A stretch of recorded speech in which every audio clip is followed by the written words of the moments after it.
Hello everybody, this is fandoman. Welcome to another Minecraft episode from the Project Hydra server. Today I'm flying over my base, about to land in some cereal of the bowl I constructed in my last episode. This has become my starter base. Gonna hop inside this purple one right here and I'll give you guys a quick tour. So right here I got my storage system. I got a snow golem for making unlimited snowballs. Hello. I got my sleeping quarters right here and storage. There's my goodie chest as well as my valuables. Can't forget the diamonds there.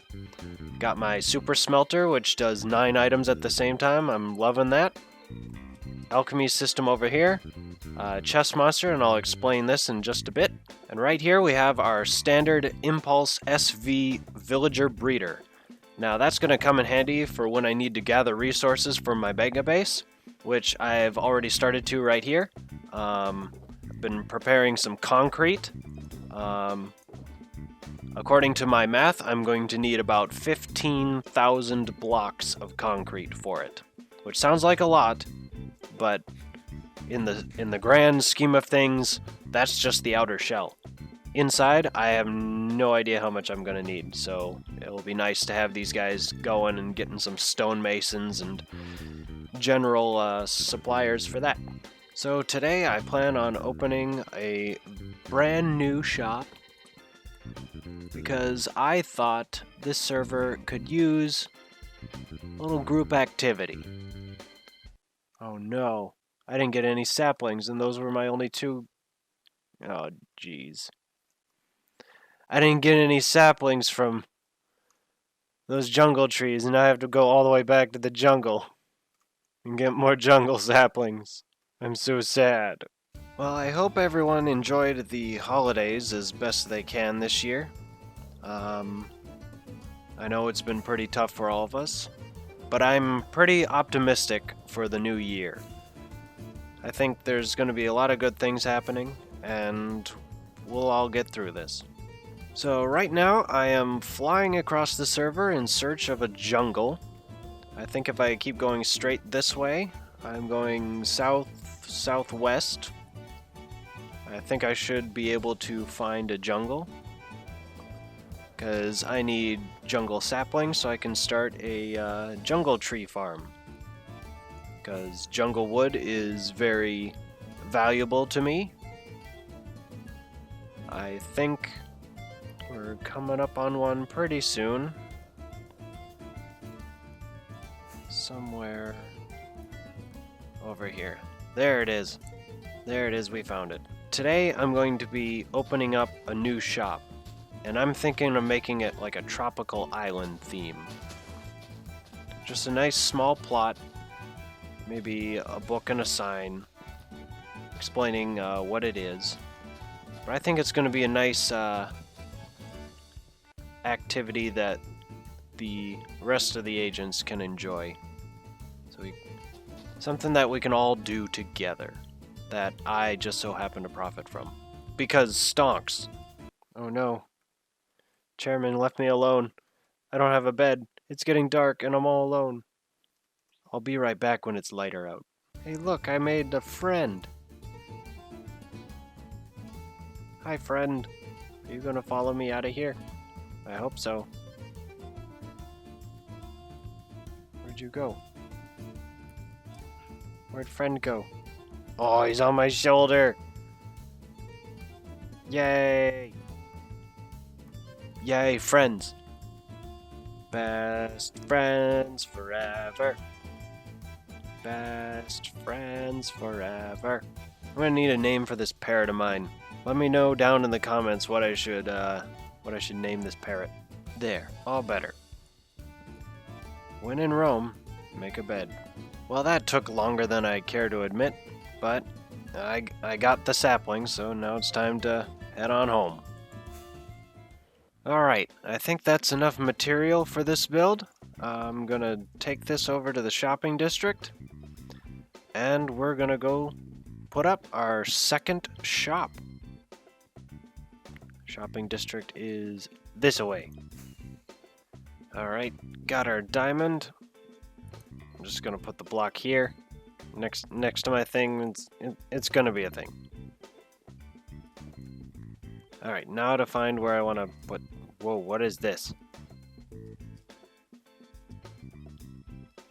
It's a factory with mushroom stem piping. Oh, I'm excited for this, whatever it's gonna be. Hope that's not a spoiler. Ooh, I could make it... I could put it on the island. Or make it its own island.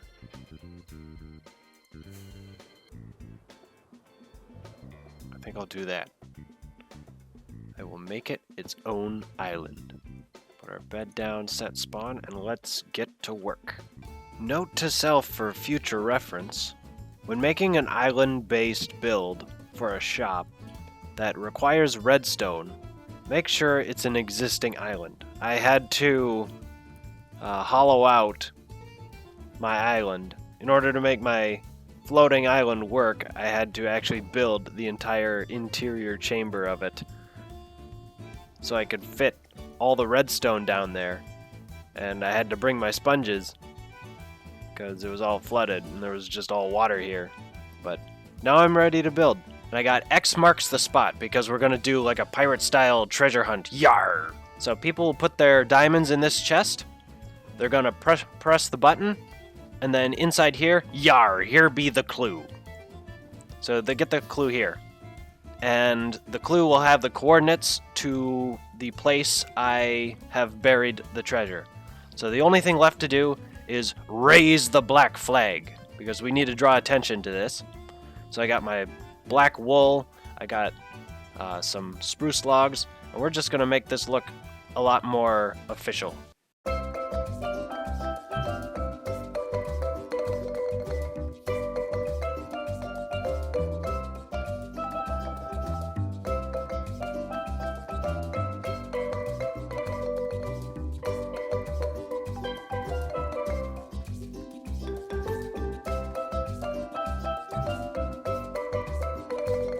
Oh, hi there.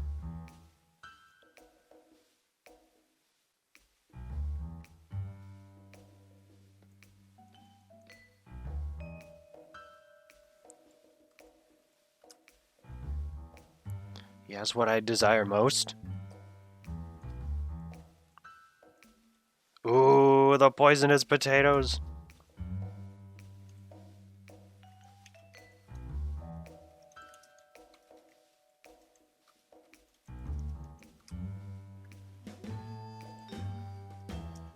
I saw nothing.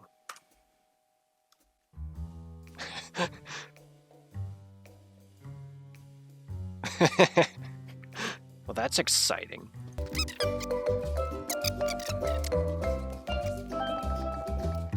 Alright, let's take a look at it real quick.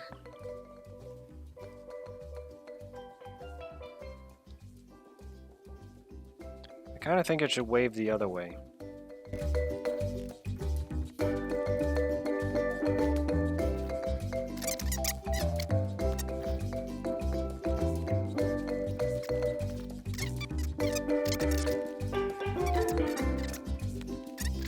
Right, how's this look? It looks like a black flag, but I might be able to do 6 by 7. That looks pretty good. Looks like a flag to me. Well, that doesn't... You can't even see the flag at night. Here I am at my new and improved Guardian farm. Instead of a fishbowl, I've made it so that the Guardians all are funneled into this little chamber here, shot up this massive tube, and then they fall to their deaths on that nether rack right there.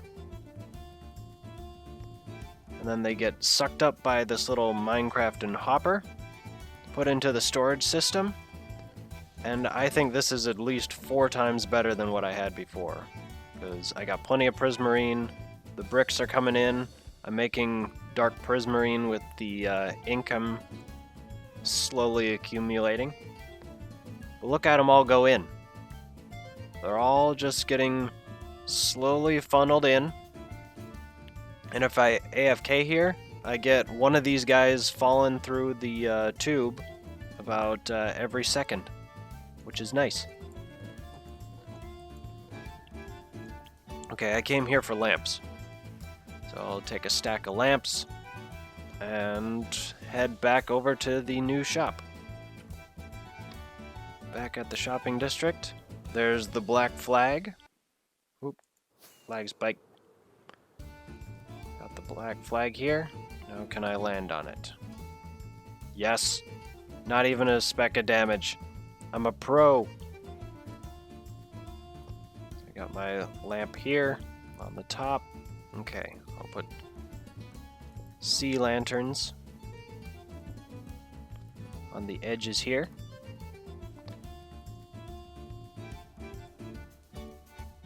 I think that will be a nice build right here. I want to take this opportunity to show everyone the redstone because I'm kind of proud of this. So in this tiny cramped space, so I got the chests where I'm going to put the coordinates each on their own sheet of paper, and the collection chest goes through these hoppers and then is blocked by this locked hopper, which will send a signal to this comparator telling the system on this logic gate here that money has been deposited. And then when the button above here is pressed, that will send another signal to retract this piston to unlock the hopper, and at the same time tell this logic gate that the button has been pressed. And if both of these torches are off and both conditions are met, it will turn this one on, activating the dropper, which will send one of the coordinates into the red shulker box to the customer. So all that in this tiny little space, and if anything went wrong, this whole chamber would be flooded because it's all underwater. Thank you for joining me in this small segment of Redstone with Fandoman. The Ender Chest is one of Minecraft's most useful items.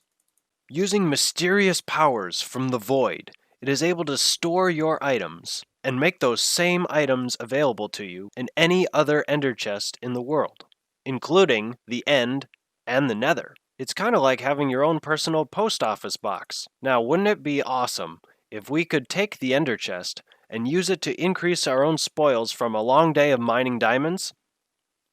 I think so. That's why on today's Handicraft Corner, we're going to be doing just that. Now, one of the first things you'll notice with the Ender Chest is that it can't be used with hoppers or other redstone devices. It always has the same number of stuff in it, and only what you put in it manually. Well, I talked to one of my friends the other day by the name of GimbleGambit, and he told me a solution.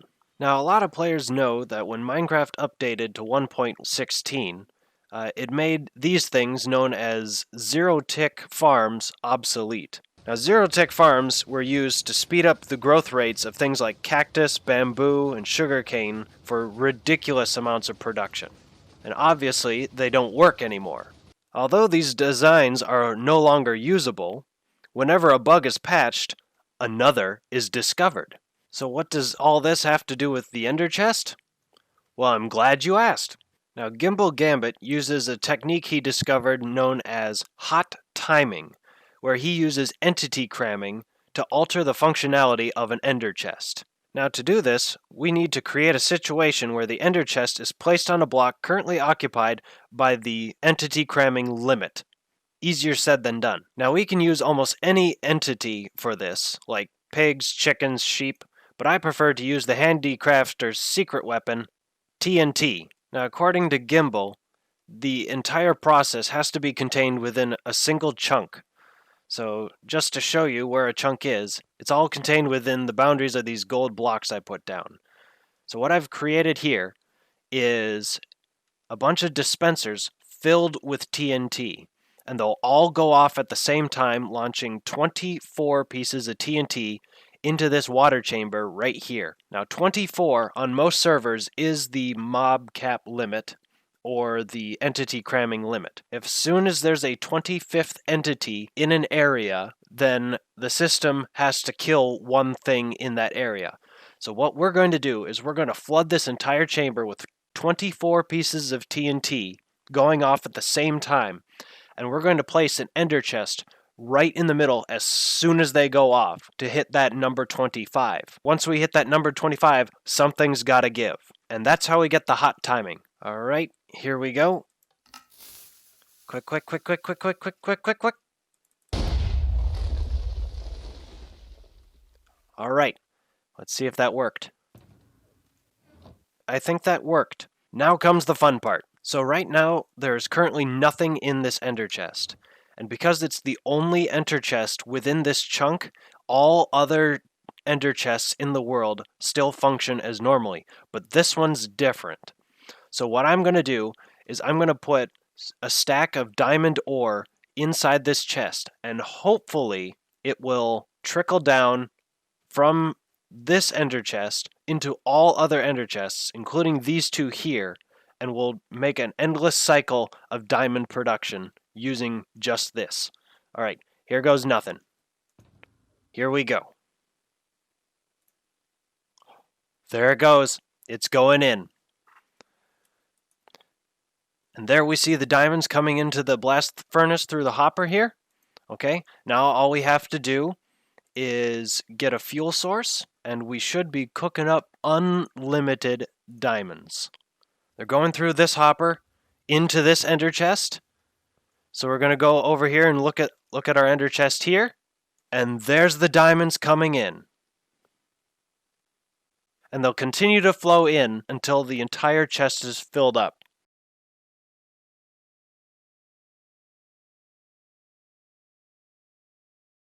Alright, now we got ourselves a full ender chest. And now because this ender chest is hot timed, if I remove any of these stacks, it should automatically refill. Yeah, every single time. So I can just take all these diamonds and it will continue to refill itself. And as long as this ender chest is the only ender chest in this particular chunk, this blast furnace is going to keep on chucking out diamonds, and this ender chest is going to keep filling up with diamonds. So there you have it, the hot-timed, unlimited diamond generator. I'll put a link to GimbleGambit's video on hot timing in the description if you guys want to check it out. I would highly recommend his stuff. And remember, if your friends don't find you captivating, they should at least find you crafty. Now, if you'll excuse me, I gotta go spend some diamonds. So it's time to explain what this chest monster is going on over here. So I decided I'm gonna open up a new shop. But not just any shop. I'm gonna build a treasure hunt. So what I've done is, over the past week or so, I've collected and gathered a bunch of goodies, resources, just general things that I think a lot of people are really gonna like. And I'm going to hide them across the entire server. Now some of these are really good, like you got a bunch of diamond armor and tools and things that I found from end cities on my end busts. Some is a chest full of diamonds. Some you'll get 9 items in them that are still pretty good. Like you could get 9 rockets. And then some are okay, like 9 stacks of kelp or 9 stacks of grass blocks.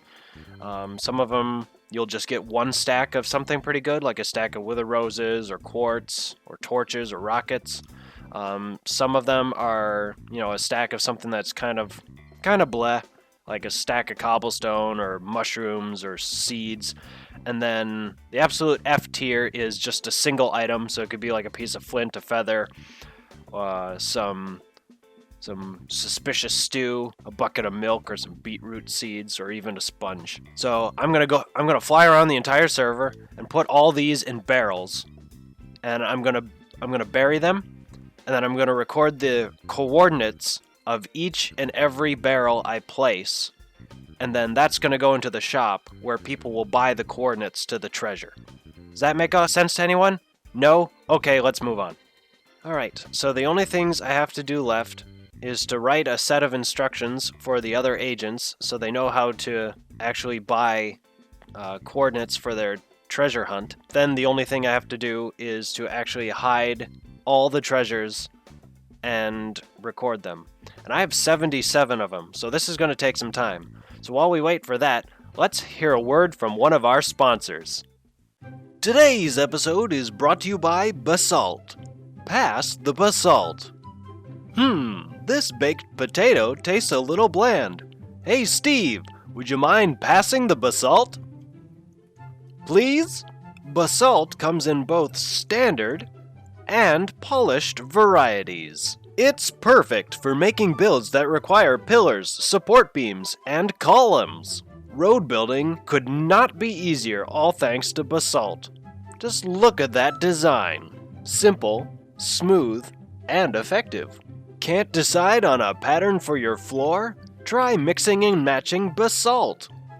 Just look at those options. If you think Basalt looks good in the overworld, the Nether is where Basalt truly shines. Other builds may fall flat or succumb to the harsh environment of the Nether, but Basalt stays strong, even making upside-down builds possible in the Nether.